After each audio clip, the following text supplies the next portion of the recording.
আপনার সন্তান কি পড়াশোনা ছেড়ে সারাদিন মোবাইল নিয়ে পড়ে থাকে? বারবার বলার পরেও কি কোনো পরিবর্তন হচ্ছে না?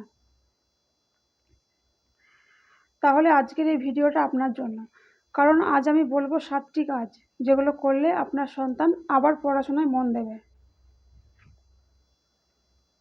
সন্তান পড়াশোনা ছেড়ে মোবাইল চালায়, তাহলে এই 7টি কাজ করুন। নাম্বার 1, সরাসরি বকাবকি নয়, কারণটা বুঝুন। শুধু মোবাইল ধরিস না বললে হবে না। কেন সে মোবাইলে আসক্ত হচ্ছে সেটা আগে বুঝতে হবে। অনেক সময় একঘেয়েমি, একাকিত্ব বা চাপ থেকেই এই অভ্যাস হয়। নাম্বার 2, সময় বেঁধে দিন। পুরোপুরি বন্ধ করলে সে আরও বেশি আসক্ত হবে। তাই নির্দিষ্ট সময় ঠিক করুন। দিনে 1-2 ঘন্টা মোবাইল, বাকিটা পড়া আর খেলাধুলা। নাম্বার 3, বিকল্প তৈরি করুন। মোবাইল কাড়লে চলবে না, তার বদলে কিছু দিতে হবে। খেলাধুলা, ড্রয়িং, গল্প শোনা, যাতে সে ন্যাচারালি মোবাইল থেকে দূরে থাকে। নাম্বার 4, নিজে উদাহরণ হন। আপনি যদি সারাদিন মোবাইল দেখেন তাহলে সন্তানও সেটাই শিখবে। তাই আগে নিজে কম ব্যবহার করুন, তারপর তাকে শেখান।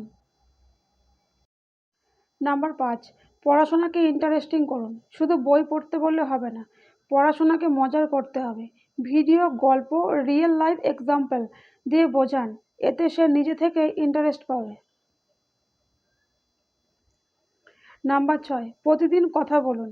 শুধু পড়া না, তার সাথে বন্ধুর মতো কথা বলুন। সে কী পছন্দ করে, কী সমস্যা, এসব জানলে আপনি তাকে বেটার গাইড করতে পারবেন। নাম্বার 7, বন্ধুর মতোই মিশুন। আপনি যদি বাচ্চার সাথে বন্ধুর মতো মেশেন, তাহলে সে নির্ভয়ে আপনার সাথে সব কিছু শেয়ার করবে।